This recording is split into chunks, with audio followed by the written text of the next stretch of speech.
안녕하십니까. 개망난이 정신이상자 조원석 특검이 박성재 법무부 장관에 대해서 구속영장을 청구하는 이런 짓을 하고 있습니다. 혐의가 뭐냐? 혐의가 내란 중요임무 종사, 그 다음에 직권남용, 이래가지고 구속영장을 청구한 겁니다. 내란 중요임무 종사? 뭐냐면 법무부 장관으로서 불법 계엄 선포를 막아야 될 책무를 안 했다. 이런 황당무계한 혐의입니다.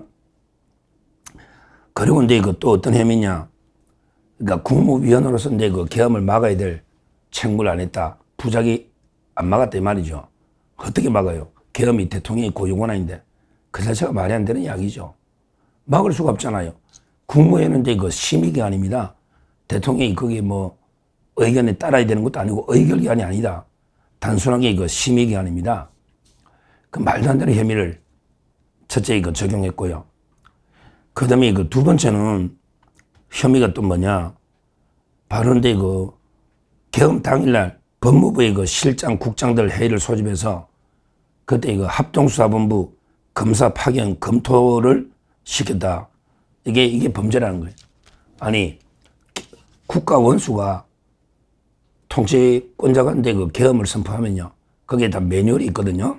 각 부처마다 어떻게 해라. 서울시는 또 이게 어떻게 소집해서 어떻게 하고, 그 다음에 경찰은 어떻게 하고, 그 다음에 다 이게 군은 어떻게 하고, 다 이게 매뉴얼이 있습니다. 계엄이 딱 선포됐다. 그럼 이게 매뉴얼대로 움직여야 되는 거예요. 일단 해제될 때까지는. 오히려 이게 자기가 스스로 판단해가 계엄이 불법이니까 우리는 안 한다. 이게 그러면 이게 나라 시스템이 무너지는 거예요. 그러면 이게 나라가 완전히 무너지는 겁니다. 따라서 일단 검토는 해봐야 될 거 아니에요. 예를 들어 이게 계엄이 선포됐다. 그러면 군이 합수단을 만들면 과거에는 법무부 검사 어떻게 파견하고 설계는 어떻게 되고 또 이번에 파견할 절차나 인원은 어떻게 되고 이런 걸 검토는 해볼 수 있는 거 아닙니까? 계엄을 선포하면 매뉴얼에 따라서 수사단이 구성이 되면 그렇게 내용을 검토, 이거는 당연히 해야 될 장관으로서 이런 책무잖아요. 안 하면 이게 오히려 직무유기가 되는 거죠. 안 하면. 그렇잖아요. 그건 마찬가지. 이재명이가 지금요. 갑자기 계엄을 지금 이재명이가 예를 들어 김현지 문제나 심각하다. 따라서 이재명이가 계엄을 딱 선포했다 하더라도 일단은요. 법무부에서는 이게 어떻게 하고 계엄이 되면 어떻게 하고 이거 검토는 해보는 게 그게 매뉴얼입니다. 그거는 누구든 간에. 따라서 우리 이거는 당연한 일을 해야 될 일을 한 건데 이걸 가지고 범죄다. 이건 말도 안 되는 지금 특검의 논리죠. 자, 그 다음에 또 하나 혐의가 세 번째 뭐냐면 계엄 선포 직후에 신용해 당시에 법무부의 교정본부장이랍니다. 교정본부장. 그런데 통화를 했다. 그러니까 교정시설의 수용 여력이 어떤지 점검 통화를 했다. 이것도 당연히 해야 될 일 아닙니까? 예를 들어 계엄 되다 보면 그러면 이게 포고령도 있고 의견 사람들도 나오고 그러면 이게 어떤 불상사 폭력 사태가 있을 수 있고 그러다 보면 이게 경찰이 출동했으니까 체포가 될 수도 있고 따라서 이게 현재 수용시설 어떻게 돼 있고 그 다음에 수용 여력 어떻게 되고 이거는 법무부 장관 당연히 체크해야 될. 왜? 계엄하다 보면 이게 좌파들 폭력 사태로 대응하다 보면 이게 수감도 필요한 거 아니에요. 아니 이거야말로 이게 당연히 칭찬해야 될, 당연히 해야 될 일 아닙니까? 법무부의 교정본부장 통화해서 지금 현재 구치소 상황 어떠냐 한번 점검해봐라. 왜? 계엄하다 보면 이게 또 엄청난 옛날에 박정희 대통령 때도 계엄하고 옛날에도 계엄이 많았지만 그런 게 포고령 위반자라든지 또 범죄자들이 좌파들 많이 나올 수 있잖아요. 그러면 이거 한번 점검해보는 거 아니에요, 점검. 이게 당연히 장관으로서 해야 될 일이지, 이게 범죄냐, 이런 이야기입니다. 예를 들어, 합동수사본부의 검사 파견 선례가 있는지 검토도 해보고, 또 파견 인원이 검사는 가능한지, 이런 걸 검토해보고, 그 다음에 그 교정시설도 체크해보고 이걸 가지고 전부 내란에 중요 임무에 종사했다. 직권남용했다. 이런데 이거 말도 안 되는 지금 혐의를 뒤집어 씌우고 있는 그래서 이게 정신이상자, 개망난이다. 이렇게 보는 거예요. 그 다음에 네 번째 하나 더 마지막으로 특검이 주장하는 게요. 이거는 게 그 근거가 없답니다. 뭐냐면 이게 그 출국금지 담당 직원 출근을 지시했다. 출국금지? 이거는 이게 뭐 계엄이 꼭 필요가 없죠. 당장 뭐 계엄한 데서 뭐 이재명이가 도망갈 것도 아니고 한동훈이가 도망갈 것도 아닌데 우원식이 도망가는 것도 아닌데 굳이 뭐 출국금지해라 할 이유가 없잖아요. 이거는 이제 그 박성재 장관도 부인하고 있는 출국금지는 생각해 본 적도 없고 출국금지 할 이유가 없잖아요. 그렇잖아. 뭐 이재명이가 도망을 갑니까?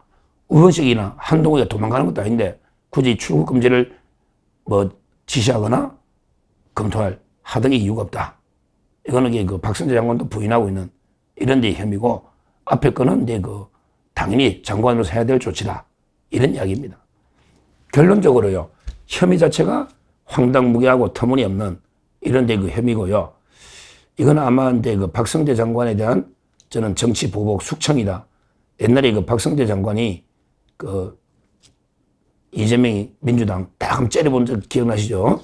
그때 그 설명하고 국회에서 설명하고 이제 그 법안 나가면서 거부권 설명하고 나갈 때 그 이재명이 한 딱 째려본 거 이거 가지고 그 이자들이 갑자기 탄핵 의결해 버리잖아요. 탄핵 의결. 근데 이거 당연히 뭐 만장일치로 탄핵이 기각이 돼가지고 복귀했거든 직무에. 근데 그 앙금이 그대로 남아있는 거예요. 탄핵 의결할 째려본 앙금 째려보으니까 탄핵하고 또 이번에 그걸 이게 복수한다고 보복한다고 말도 안 되는 게 영장을 청구를 한 겁니다. 뭐 지금 법조계에서는 일반적으로 당연히 뭐 한덕수 총리와 똑같은 결과 나올 거다 이렇게 보고 있어요. 현재 그 한덕수 총리 영장이 기각된 거 아니에요. 그러니까 이제 그 박성재 장관도 뭐 제가 보기 범죄 혐의 자체가 없어요. 범죄에 중대한 혐의 자체가 없어요. 그러고 이제 뭐 도주우려나 증거인멸 이런 것도 전혀 없다. 따라서 이제 그 한덕수 총리처럼 영장 기각은 확실하다 이렇게 보는데 그래도 그 개망난이 특검들이 이런 이제 그 숙청 우리 그 트럼프 대통령이 말한 조 스미스 트럼프 대통령은 이제 그 잭 스미스 특검을 정신이상자를 했잖아. 근데 우리나라도 정신이상자들이 조원석이 조 스미스 그 다음에 그 민중기 민 스미스 그 다음에 그 이명현 이 스미스 이 이명현 최상병 특검 이 자각이 또 다음 주에 윤석열 대통령을 소환한다. 이게 속보가 뜨고 있는데요. 윤 대통령이 응하지 않을 텐데 또 이게 어떻게 뭐 10명이 오가 뭐 강제로 그냥 옛날에 보쌈 싸가지고 강제로 끌고 가듯이 또 이게 어떤 만행을 저지를지 모르니까 최상병 특검이 이제까지 한 명도 기소를 못했거든요. 우리 윤석열 대통령이 강하게 그 투정하고 있는데 거기에 힘을 모아서 우리 또 최상병 특검이 윤석열 대통령을 어떤 인권 유린, 인권 탄압할지 이것도 이게 우리가 막아내야 되고요. 하여튼 그 조원석 이 특검이 박성재 장관 영장 이거는 진짜 숙청입니다. 숙청. 좌파 쿠데타입니다. 우리가 뭐 사법부에서 저는 기각할 거로 보지만 우리가 단호하게 같이 힘을 모아서 이런 데 그 특검의 개망난이 법치 파괴에 대해서 강력하게 맞서 싸워야 된다. 이렇게 말씀드리고요. 뭐 이렇든 저렇든 이번에 그 조원석이는요, 이제 물 건너갔습니다. 이미 그 좌파들 제가 이야기 쭉 들어보니까 조원석이가 너무 그 실수를 많이 해서 이미 감사원장은 물 건너갔다는 이야기 제가 방송했잖아요. 가장 큰 게 그 한덕수 총리 영장 기각하면서 기각이 되면서 좌파들이 실망한 거예요. 그 다음에 그 김용대 드론 무인기 드론 사령관 김용대 유서까지 나왔고 영장 이렇게 기각이 됐잖아요. 영장 기각. 그러면서 그 외환 수사가 물 건너가 버린 거예요. 이걸로 또 문제고요. 그 다음에 그 세 번째가 미국의 오산기지. 이거 미군이 수집한 정보인데 이걸 압수해가지고 미국의 트럼프 대통령까지 극대노 분노하게 만든 이것도 그 엄청난 자책골을 넣은 거예요. 그리고 이제 마지막 네 번째가 추경호 원내대표. 국민의힘을 와해시켜야 되는데 아직 한동훈이가 공판 전에 정리신문도 안 나오고 계속 버티고 그러니까 추경호 원내대표 아직도 소환도 영장도 못 치고 있잖아요. 과연 이게 어떻게 될까? 현재까지는 그 수사 진척이 없죠. 원래는 빨리 해서 국민의힘을 해산시키겠다. 이랬는데 안 되잖아요. 이런 이제 그 4가지 실책으로 이미 조원석이는 물 건너갔다. 이제 좋은 평가받기는 감사원장도 이제 끝났다. 원래 조원석이가 검사하다가 감사위원회 했거든요. 이미 물 건너갔다. 이렇게 보는데 이번에 박성재 장관 영장까지 기각이 되면 완전히 조원석 특검은 대참사로 결국에 그 끝나게 된다. 이미 그 검사들 있죠. 조원석 특검의 그 검사들 보는데 그 상복 입고요. 까만 넥타이 메고 그때 그 윤석열 대통령 재판할 때 상복 입고 온 거 그 보셨잖아요. 상복 입고 온 거. 그러니까 이제 그만큼 이게 그 검사들 마음도 떠나 있고요. 아무런데 그 검사들이 다 이게 그 복귀하겠다. 이라는 그게 공소유지도 안 될 겁니다. 공소유지도 이게 그 안 돼요.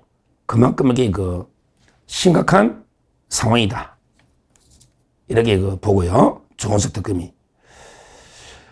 마지막으로 근데 그 옛날에 제가 박성재 장관 참 이제 그 제가 존경하는 법조인인데 이분이 그 옛날에 검사를 사직할 때 검사 사직했다 법무장관 들어왔잖아요.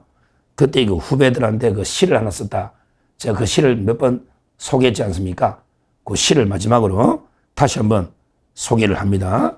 박성재 장관이 검사 생활을 끝내고 퇴직할 때 후배들한테 남긴 이런 데 그 시입니다.